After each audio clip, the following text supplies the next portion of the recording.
C'est encore une grande joie et un grand privilège pour moi d'être là ce matin. Amen.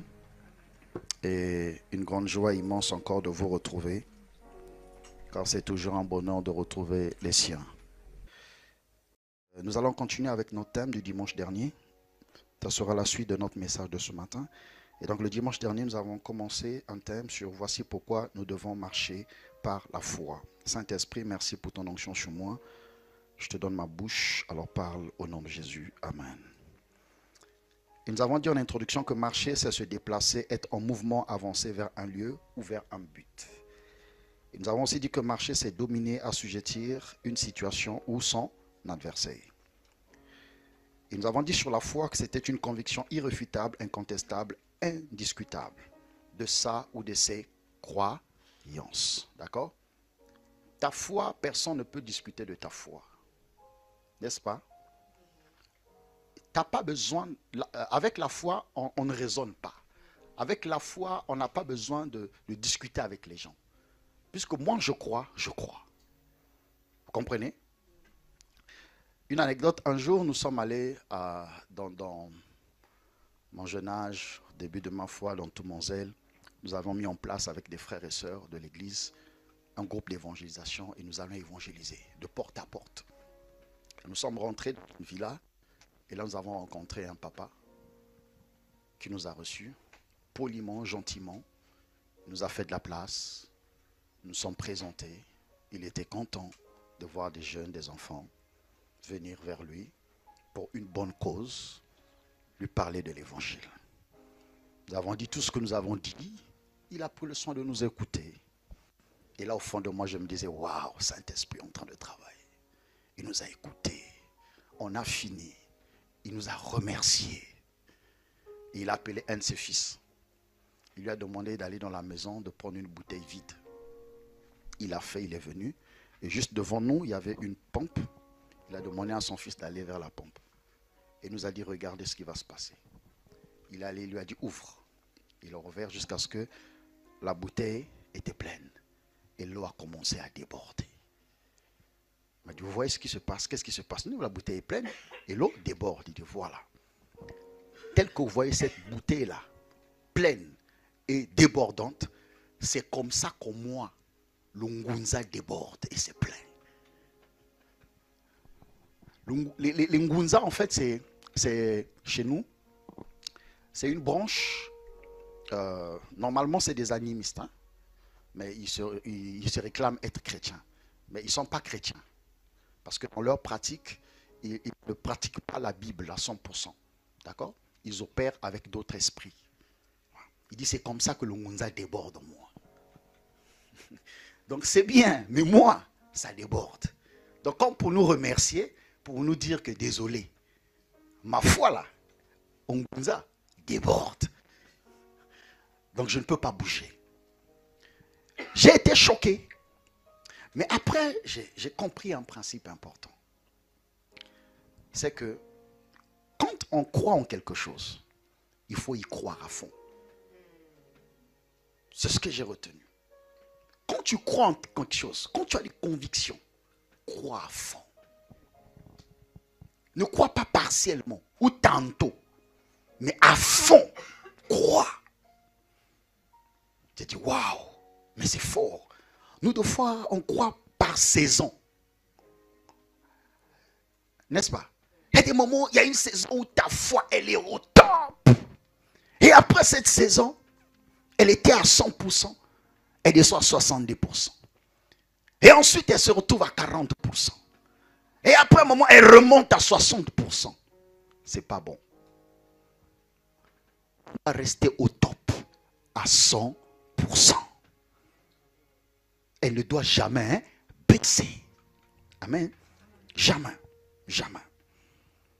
Et ainsi, nous avons dit dans 2 Corinthiens 5, verset 7, car nous marchons par la foi et non par la vue. Dans Hébreux 10, 38 à 39, nous avons dit, et mon juste vivra par la foi, mais s'il se retire, mon âme ne prend pas plaisir en lui. Nous ne sommes pas de ceux qui se retirent pour se perdre, mais de ceux qui ont la foi pour sauver leur âme. Amen. Et nous avons aussi dit que l'impossible est possible pour Dieu et celui qui a la la foi. Dans Matthieu 19, verset 26, nous avons dit, Jésus le regarda et leur dit, aux hommes cela est impossible, mais à Dieu tout est possible.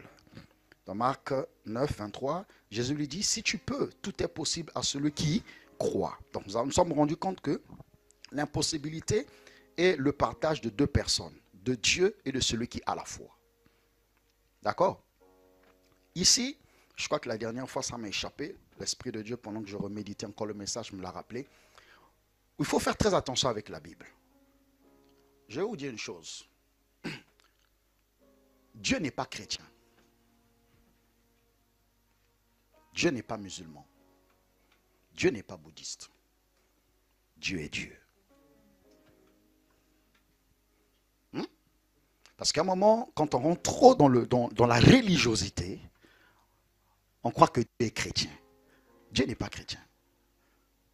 Dieu est Dieu. Dieu est le créateur de tout l'univers. Dieu est un esprit. Et il faut faire attention avec la Bible. Jésus dit ceci, tout est possible à celui qui croit. Vous comprenez? Est-ce qu'au temps de Jésus, il y avait les chrétiens? Est-ce que les chrétiens existaient? Attention, hein, il faut bien lire la Bible dans son contexte. Les gens à l'époque de Christ n'étaient pas des chrétiens. Donc celui à qui il parle là, il n'est pas chrétien.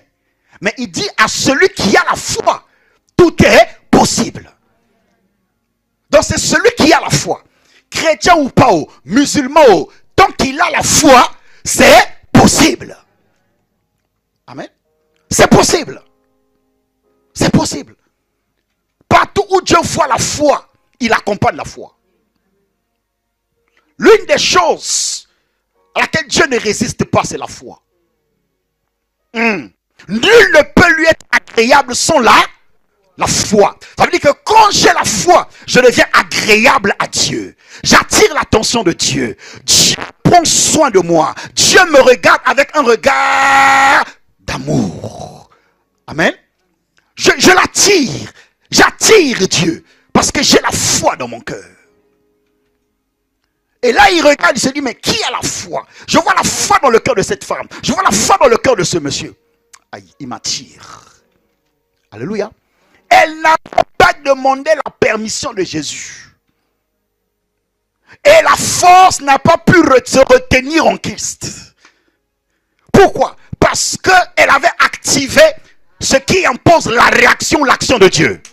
C'est-à-dire la foi. Elle a seulement cru, elle a seulement touché le pont de sa robe. Le principe était activé. Et avec la foi rencontrant le pouvoir de Christ.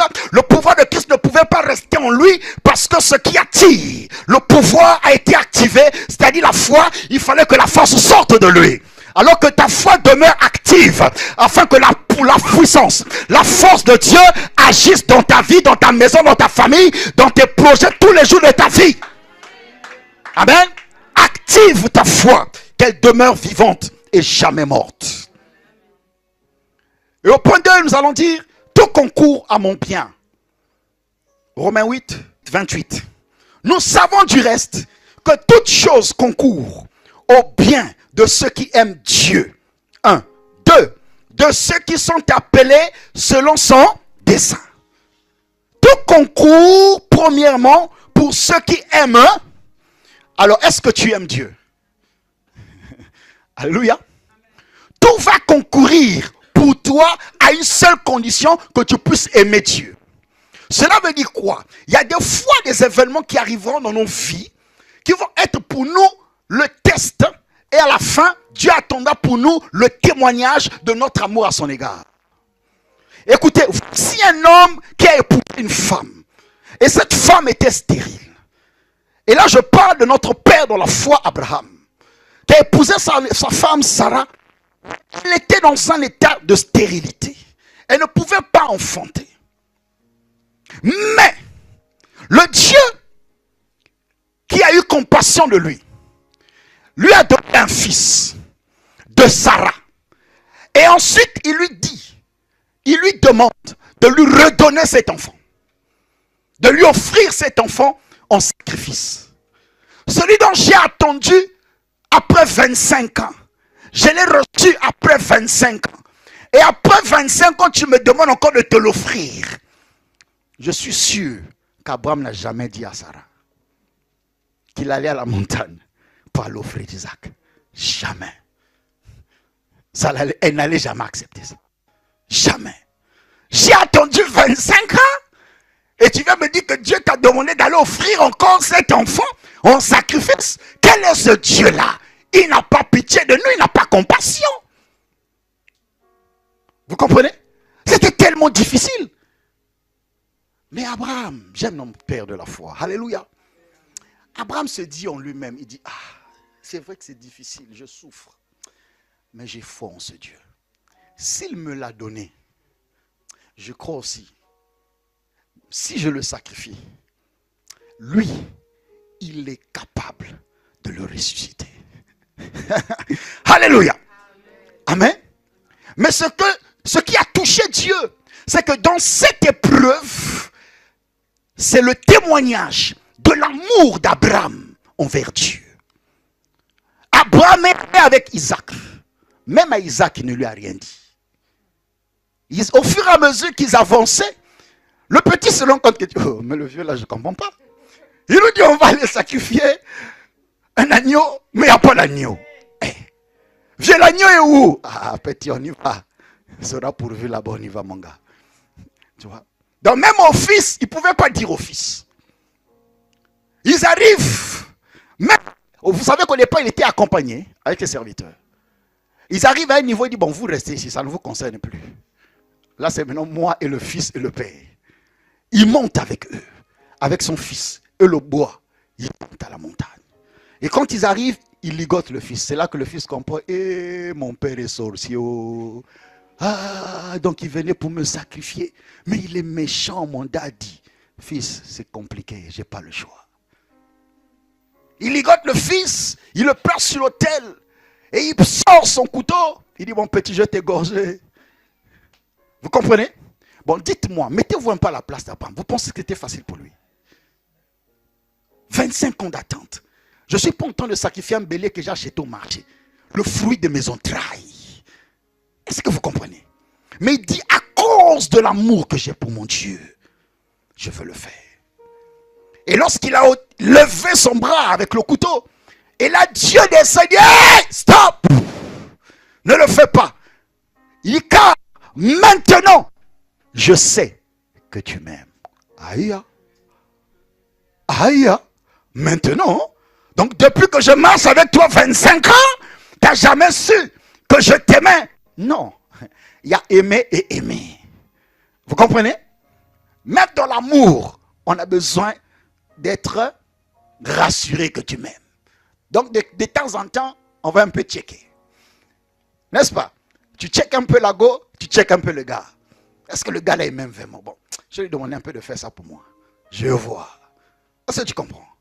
On check toujours. Et il faut toujours checker, on ne sait jamais. Donc Dieu il a checké. Il dit, bon, je vois jusqu'à quel niveau mon fils m'aime. Il dit, là, je suis convaincu, persuadé que toi, tu m'aimes à 100%. À 100%. Il dit, bon, c'est bon, regarde de l'autre côté.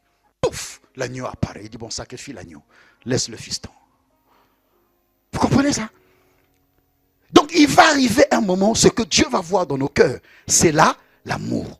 Donc, ceux qui sont appelés selon ses desseins, ce sont ceux qui aiment Dieu. Et ceux-là, toute circonstance va concourir à leur bien.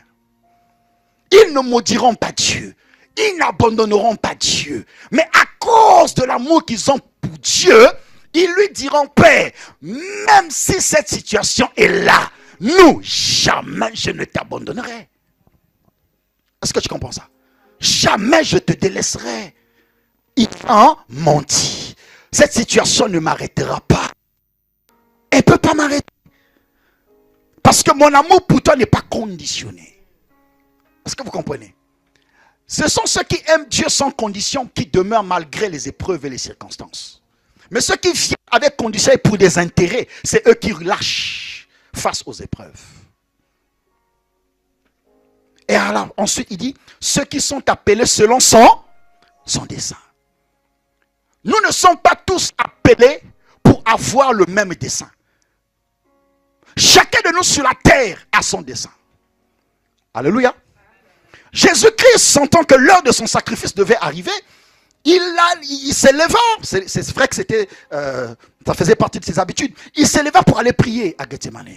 Mais là, il savait que cette nuit-là, il allait prier parce qu'il devait passer à ce qui était ultime par rapport à sa mission, sa venue sur la terre. Le temps où il devait maintenant aller, il devait être sacrifié. Alors c'était difficile. Il prend ses disciples et dit, allons prier. Là, c'est sérieux, j'ai besoin que nous allions prier. J'ai besoin que nous allons prier.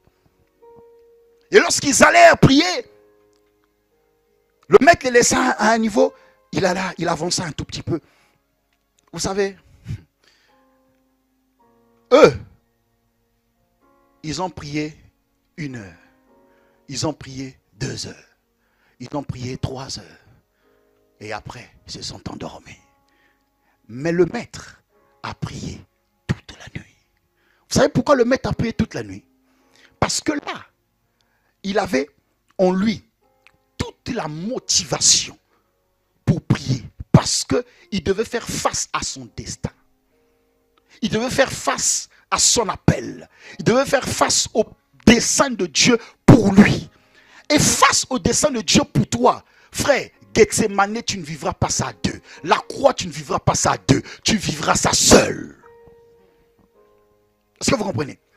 Il y a des situations, tu ne seras jamais accompagné. Tu vivras ça seul. Et c'est dans cette solitude que tu dois avoir au-dedans de toi l'énergie nécessaire pour t'accrocher à Dieu. Tu as tes desseins. Tes desseins ne sont pas les desseins de ta soeur, de ton frère. Non, chacun de nous a son destin. Chacun de nous a sa vie. Chacun de nous a son parcours. Chacun de nous a son histoire. Et si je crois que je suis l'œuvre des mains de l'Éternel, alléluia, alors, au-dedans de mon cœur, malgré tout, je serai en moi-même, j'aurai ce témoignage au-dedans de moi, que lorsque je suis en train de marcher sur la vie des hommes, dans ce monde, je serai conscient d'une chose. Tous les jours de ma vie ne sera jamais le fruit d'un hasard. Jamais. Pour ceux qui sont avec Dieu, ceux qui marchent avec Dieu, ceux qui vivent avec Christ, ils sont conscients que chaque jour que Dieu me lèvera, ça ne sera jamais un hasard. Mais c'est l'accomplissement du plan de Dieu par rapport à ma destinée. Je marche dans les projets de Dieu. Mais cependant, lorsque je vais vers les projets de Dieu, Dieu il est infiniment grand et infiniment sage. La sagesse de Dieu nous dépasse. Les voies de Dieu nous dépassent. Les stratégies de Dieu nous dépassent. Mais moi, tout ce que je sais, je l'appelle mon ticket gagnant. Alléluia. C'est-à-dire qu'il est le plus grand stratège. Mais sa stratégie dépasse notre sagesse. Comment pouvez-vous comprendre que pour emmener un homme à la royauté, il met dans le dessein de ses frères la jalousie, la haine contre lui. Et ses frères méditent de le tuer. Non seulement qu'ils méditent de le tuer, quand ils arrivent au lieu où ils avaient prévu le tuer, Dieu change encore les desseins. Il dit non, jetez-le d'abord dans le puits. Dans le puits, il change encore leur dessein. Il dit non, maintenant vendez-le comme un esclave. Il arrive comme esclave. Après, il y a un homme riche qui le voit. Il dit non, moi je la jette. Il le met dans sa maison. Il le prend comme son fils et lui donne toute autorité. Mais il ne s'arrête pas là-bas. Dieu dit non. Là, je t'ai fait goûter d'abord le premier niveau de gloire par rapport à ta destinée. Mais là, ce n'est pas ta destination finale. Petit, allez, on continue le chemin. Il crée une situation, il se retrouve en prison. Mais la prison, c'était toujours dans les desseins de Dieu. Joseph se retrouve là. Il dit, ah ben, encore en prison. Oui, il fallait que tu passes par là. Maintenant de la prison, il emmène vers le roi. Il emmène vers Pharaon. Parce que c'était le sommet de l'accomplissement des desseins de Dieu. Mais lorsque tu regardes la forme, ça n'avait pas l'air d'être, de ressembler au Dieu dont tu crois. Frère, les voies de Dieu ne sont pas nos voies. Mais tout ce dont j'ai besoin, c'est d'avoir l'assurance dans mon cœur que je suis en train de marcher dans les desseins de mon Père. Il est avec moi. J'avance avec conviction. J'avance. C'est pourquoi David pouvait s'exclamer.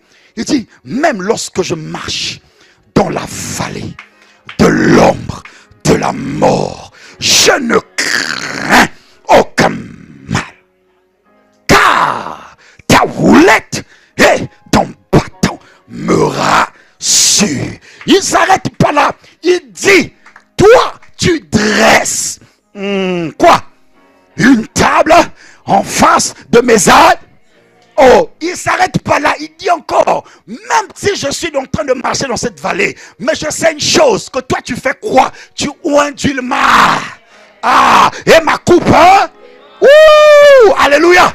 C'est l'attitude des hommes de foi, c'est l'attitude des hommes qui connaissent leur Dieu. Amen. Face à l'adversité, il dit non, frère, calme-toi, calme-toi, c'est pas la fin. On va traverser. La fin, c'est de l'autre côté. La fin, c'est la gloire. La fin, c'est le triomphe. La fin, c'est la victoire. C'est pas ici. Ne sois pas impressionné par les vagues que tu vois. Ne sois pas impressionné par les dires des hommes. Ne sois pas impressionné par la difficulté actuellement. Mais regarde à celui qui a le pouvoir de tout accomplir, de tout assujettir. Le roi de gloire. Car il est écrit qu'à la mention de son nom, oh mon Dieu, à la mention de son nom, tout genou fléchit ou dans les cieux, ou encore sur la terre, et encore ou sous la terre. Pourquoi? Ce sont les trois dimensions du monde spirituel. Et quand tu as conquis ces trois dimensions, tu as conquis le monde de l'air, des esprits de l'air, tu as conquis le monde des esprits de terre, et tu as conquis le monde des esprits de sous-terre, alors là tu es totalement vainqueur. Et lui, il a reçu l'autorité et il a assujetti les esprits dans les airs, les esprits sur la terre et les esprits sous la terre. C'est pourquoi il a quitté le trône, il est venu sur la terre. Il a marché sur la terre et il s'est pas arrêté là, il est allé à la croix. On l'a sacrifié, on l'a crucifié, il est mort, il s'est pas arrêté là, il est descendu sous terre. Il est allé aux enfers. Il est allé vaincre la mort. Et il est sorti vainqueur de la mort. C'est pour dire qu'il a vaincu toutes les sphères spirituelles. Donc il n'y a aucune sphère où Jésus ne peut pas être reconnu comme roi. C'est impossible. Deux, il n'y a aucun nom ne peut résister. Quel est ce nom qui présent face à toi? C'est quoi ce nom? Tu diras ce nom à compter d'aujourd'hui. Je te soumets à l'autorité du nom de Jésus. Si ce nom-là, ça s'appelle chômage, tu dis chômage, je te soumets maintenant à la puissance du nom de Jésus. Désormais, je change ton nom. Tu ne t'appelles plus chômage, mais tu t'appelles travail. Au nom de Jésus-Christ, je t'assujettis. Alléluia. Parce que aucun nom ne peut résister à la puissance de Jésus. Aucun. Et là, je marche avec assurance. Je marche avec assurance. Parce que je suis en train d'avancer vers les desseins de l'Éternel. Trois vérités à ne pas ignorer sur Dieu. Il y a trois vérités qu'il ne faut pas ignorer. Jamais ignorer sur Dieu. Jamais de ta vie. S'il te plaît, ne l'ignore jamais. Souviens-toi tout le temps de ta marche avec lui. Premièrement, n'oublie jamais que Dieu est tout puissant. Oh, j'entends pas ton amen. N'oublie jamais que Dieu est tout puissant. Il est tout puissant. Il est tout puissant. Genèse 17, verset 11. Lorsqu'Abraham fut âgé de 99 ans, l'Éternel apparut à Abraham et lui dit, je suis le Dieu tout puissant. Marche devant ma face et sois intègre. Parce que je comprends pourquoi Abraham a cru. Parce que la révélation qu'il a eue de Dieu, c'était le Dieu Tout-Puissant. Vous comprenez? Notre foi est conditionnée par la révélation que nous avons de notre Dieu. C'est le carburant de la foi. La révélation que tu as de ton Dieu. Quelle est la révélation? Notre Père savait. Dieu s'est révélé à lui comme étant le Dieu Tout-Puissant.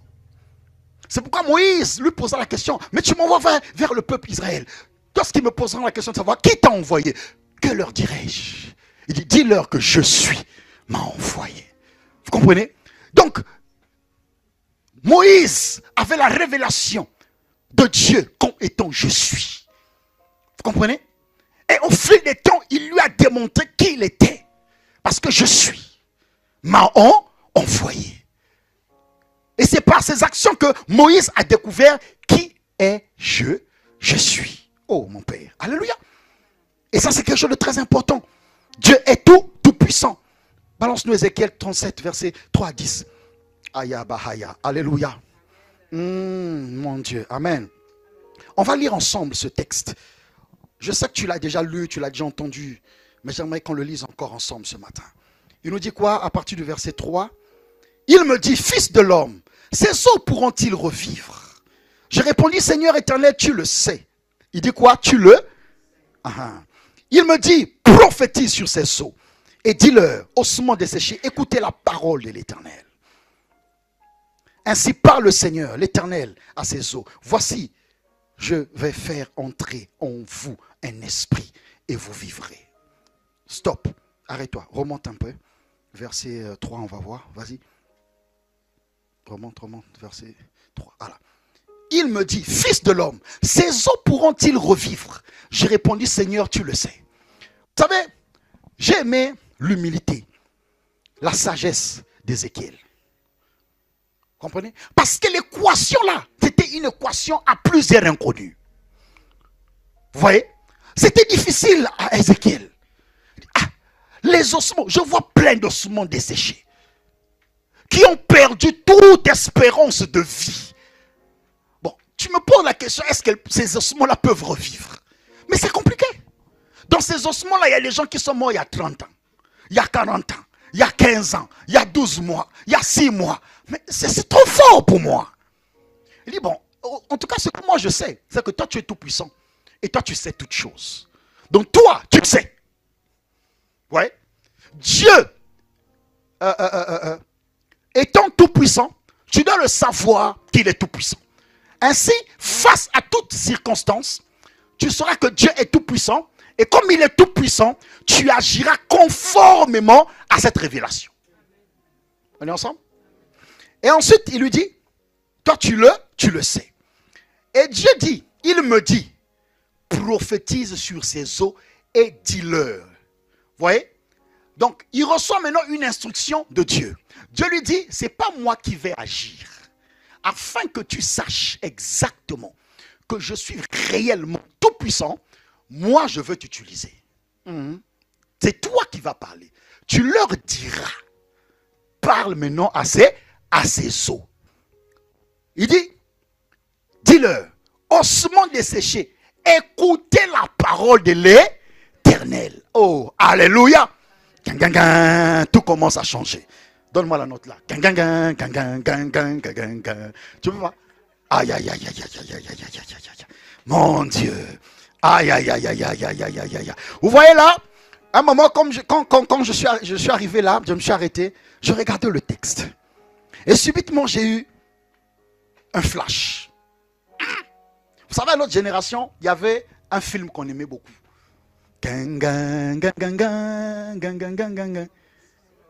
Ah, alléluia. Malheur à vous, c'est chacun sa génération. XO, vous vous souvenez? Le chant là, quand tu entendais ça, hé mon père, là où si tu n'étais pas à la maison là, mon ami Usain Bolt t'a menti. Quoi? Tu fais parce que tu sais que les bonnes choses ont commencé. Et là, les bonnes choses commencent. Est-ce que tu comprends? Là, ça commence. Qu'est-ce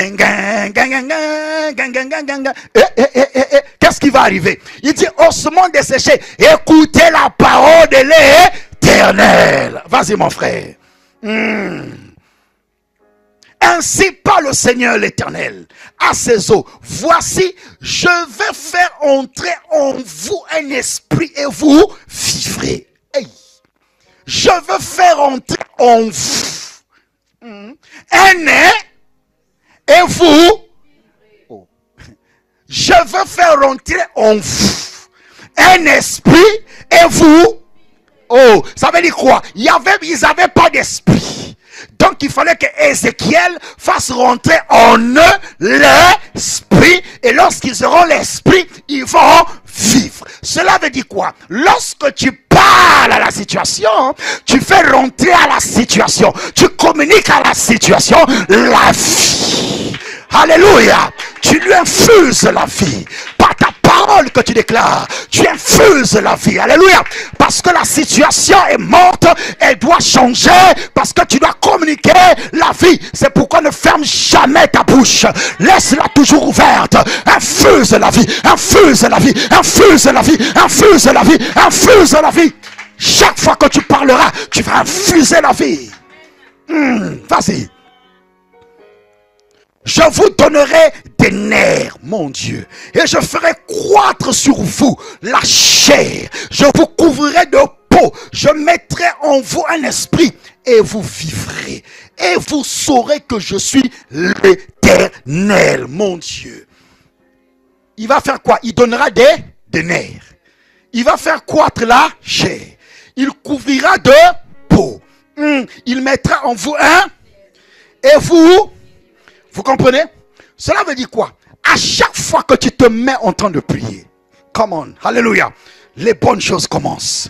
Depuis le jour où tu as commencé à prier, progressivement, tu emmènes l'esprit, tu emmènes les nerfs, alléluia, tu emmènes la chair. Oh, est-ce que quelqu'un comprend? Tu couvres la peau, mon Dieu, tu emmènes l'esprit, et à la fin, la vie rentre. Et c'est lorsque la vie rentre que tout change radicalement. C'est pourquoi il ne faut pas t'arrêter de prier. Il y a des circonstances, tu prieras un jour, ça passe. Mais il y a d'autres, ça va être progressif. À chaque fois que tu viens prier, tu vas communiquer quelque chose. Et au départ, tu avais envoyé les nerfs. Ensuite, quand tu reviens encore prier, c'est la chair que tu vas envoyer. Alléluia. Et après, quand tu reviendras, là, c'est la peau que tu couvriras. Après, tu vas communiquer encore l'esprit. Et à la fin, c'est la vie. Et tout va changer. Amen. Et jamais Élie avait compris ce principe. C'est pourquoi lorsqu'il se tinrent à la montagne, et pendant qu'il était en train de prier pour que la pluie tombe à la première fois, il demande à son serviteur, va voir, est-ce qu'il y a un signe? Il dit, maître, rien. Il dit, ok, c'est pas encore fini, on continue. Deuxième fois, rien, c'est pas grave, on continue. Troisième fois, quatrième fois, cinquième fois, sixième fois. Mais à la septième fois, il est arrivé à l'étape où il avait donné et l'esprit et la vie. Là, quand le serviteur allait voir, il a dit, maître, j'aperçois au loin un petit nuage à la taille de la paume d'une main. Il dit, ça y est, c'est fait. Alléluia. Pourquoi? Parce qu'il savait qu'à chaque fois qu'il était en train de prier, il communiquait la vie. Il communiquait chaque élément. Il communiquait chaque élément. Et lorsque la prière a atteint son paroxysme de forme, alors là, Dieu s'est dit, maintenant il faut agir, et la puissance de la prière a apporté l'exaucement. Est-ce qu'on comprend? Donc ne change pas, reste dans cette attitude. Amen. Oh, j'ai prié une fois, je n'ai rien vu. Frère, il y a quelque chose qui a commencé. Alléluia. Il y a quelque chose qui a commencé. Persévère. Persévère. Continue à envoyer les flots. Continue à envoyer les flots, ma chère. Continue. Vas-y, frère. Je prophétisais selon l'ordre que j'avais reçu. Et comme je prophétisais, il y eut un bruit. Aïe. Et voici, il fit un mouvement. Et les eaux s'approchèrent les uns des autres. Vous voyez le mystère? Il dit, tout à coup, il y eut un bruit. Waouh. Donc ça veut dire, il va dire quoi? Les eaux étaient éparpillées. Vous voyez? Et subitement, puisqu'il a communiqué tous les éléments nécessaires. J'ai dit, bon, est-ce que les eaux de Tchitchingwa,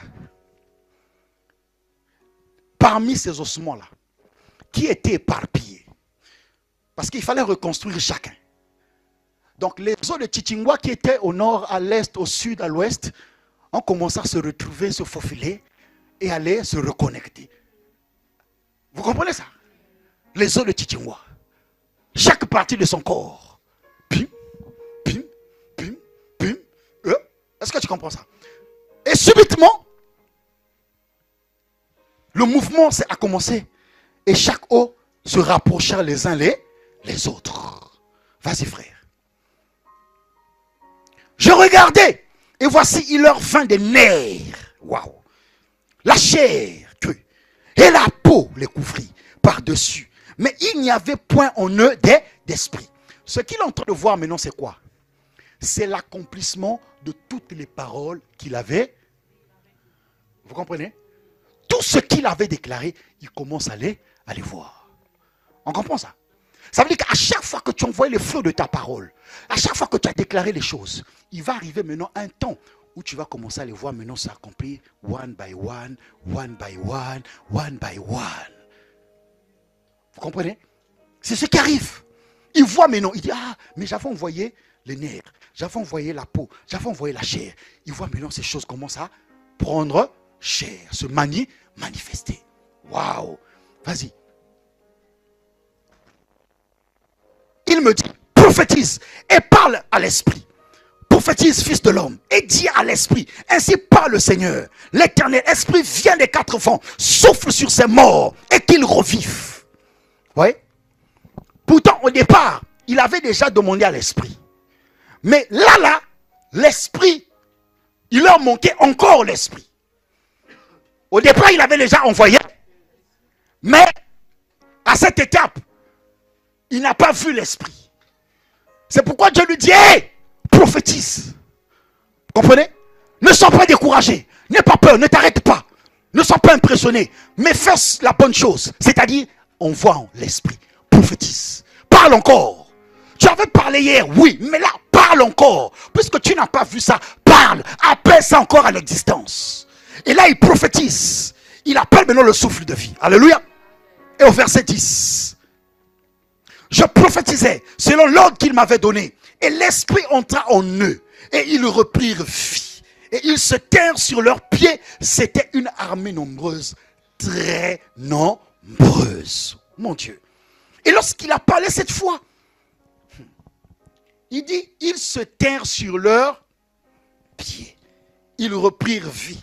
Et se tinrent sur leurs pieds. C'est-à-dire que Titingwa, qui était mort il y a 30 ans,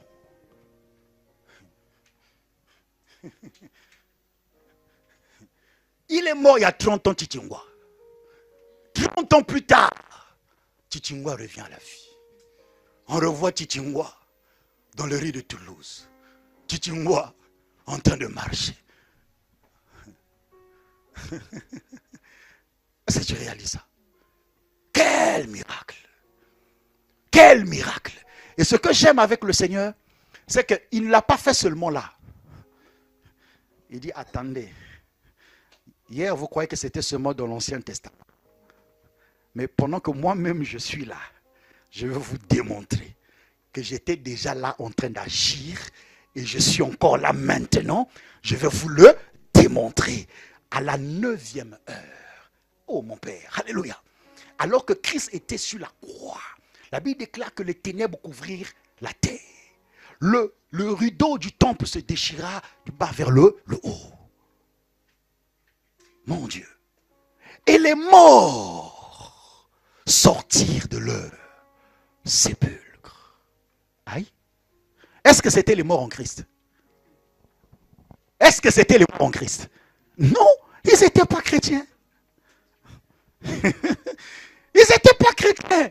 Les morts ressuscitaient. Mon Père, alléluia. Les morts ressuscités reviennent à la vie. Donc ceux de l'époque d'Ézéchiel qui avaient vu la résurrection de Titingwa, mais à l'époque de Jésus-Christ, ils ont vu la résurrection de ta personne. Alléluia. C'est-à-dire que celle que tu étais hier, Jésus-Christ, quand il est venu, tu étais condamné à la mort. Mais de la mort, il t'a ramené à la vie. Alléluia. Il démontrait l'œuvre à laquelle il était venu sur la terre. C'est-à-dire que je ne suis plus à mort, mais je suis vivant. Amen. Comme je vis, j'ai la vie en moi. Donc en moi, tout est vie. Et comme j'ai la vie en moi, je produirai que de la vie. Je ne peux pas produire le contraire. Est-ce que tu comprends? Parce que j'ai la vie divine en moi. Oh mon Père. Alléluia. Est-ce qu'on est ensemble? Hein? N'oublie jamais, deuxièmement, que Dieu sait toutes choses. Jean 21, 17, il lui dit, pour la 3e fois, Simon, fils de Jonas, m'aimes-tu? Pierre fut attristé de ce qu'il lui avait dit pour la troisième fois. M'aimes-tu? Il lui répondit, Seigneur, tu sais toutes choses. Tu sais que je t'aime. Jésus lui dit, paie mes brebis. Vous comprenez? Dieu sait toutes. Il sait toutes choses. Toutes choses. L'une des choses qui me dépasse, la Bible me dit qu'il connaît le nombre des cheveux sur ma tête. Aïe. Amen. Regarde un peu tes cheveux là.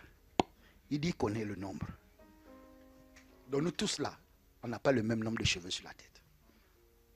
Mais Dieu connaît le nombre de cheveux qu'il y a sur ta tête. Il peut te dire tu as 100 000 cheveux. Vous comprenez?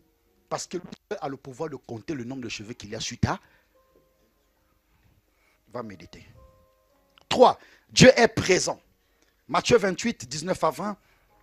Il dit, allez faire tour de toutes les nations des disciples, les baptisant au nom du Père, du Fils et du Saint-Esprit. Et enseignez-leur à observer tout ce que je vous ai prescrit. Et voici, je suis avec vous tous les jours jusqu'à la fin du monde. Et voici, je suis. Il n'a pas dit je serai avec vous. Hein? Il dit je avec tous les. Il n'a pas dit je serai.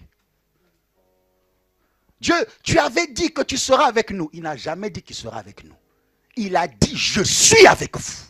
Pas je serai, je suis. Il est avec toi.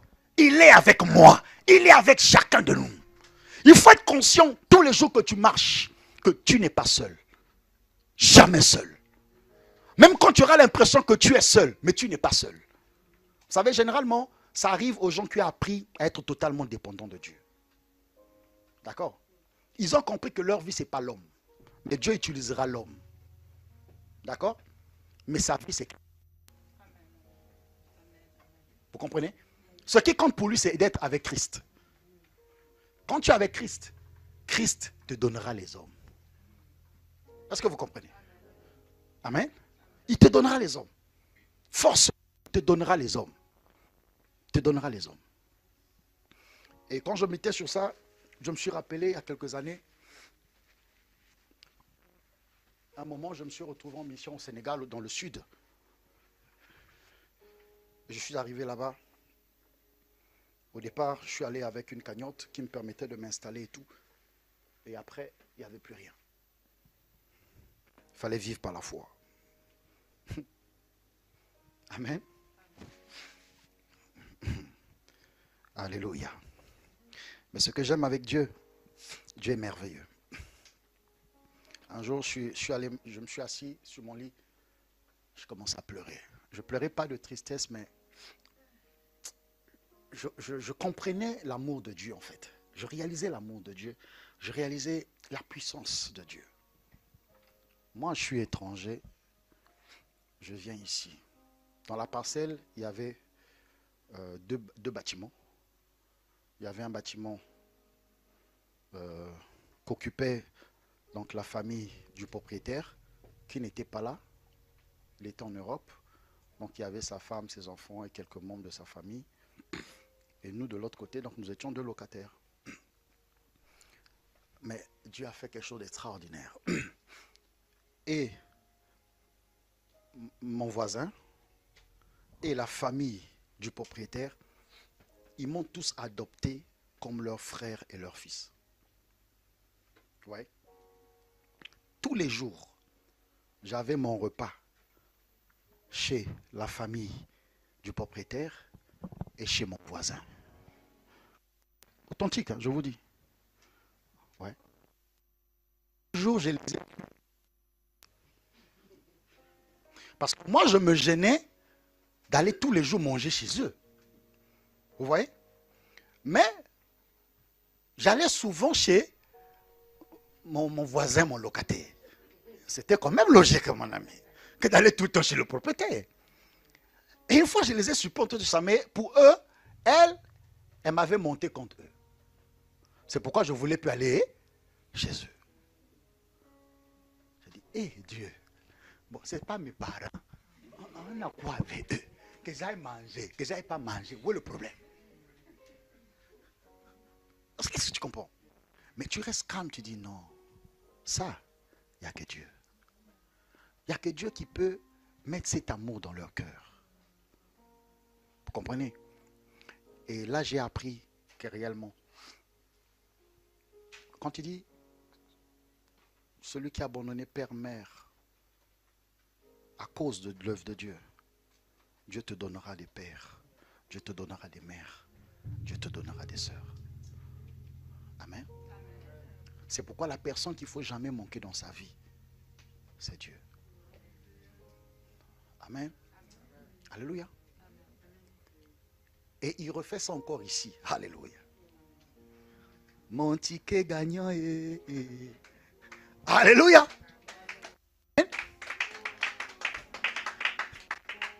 Amen. C'est pourquoi je n'ai plus peur. Partout je passe, seulement je pars. L'important que je sache que tu es avec moi. Est-ce que tu comprends? Vous comprenez? C'est comme ça. Amen. Il faut être avec Dieu. Dieu est avec toi. N'aie jamais peur. Sois avec lui. Amen. Et je vais finir avec ça. Quatrièmement, la prière faite avec foi s'accomplira.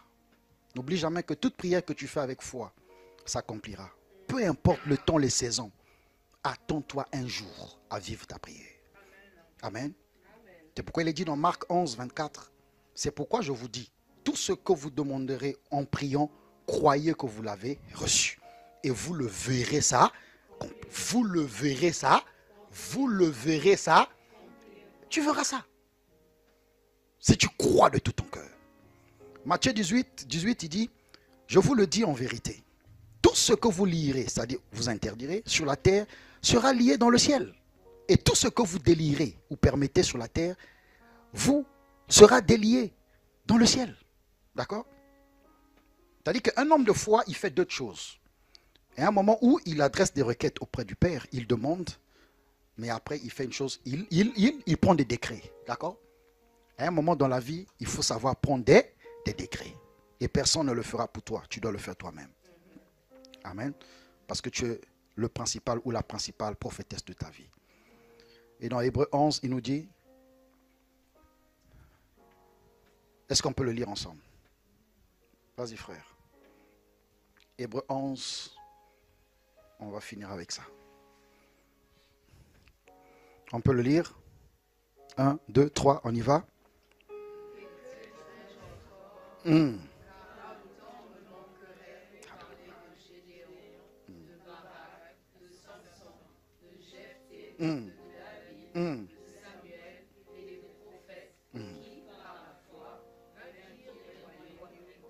Attends, doucement, doucement. Qui par là? Maintenant, on va nous expliquer qu'est-ce qu'ils ont fait, qu'est-ce qu'ils ont expérimenté par la foi. 1. Ils vainquirent. 2.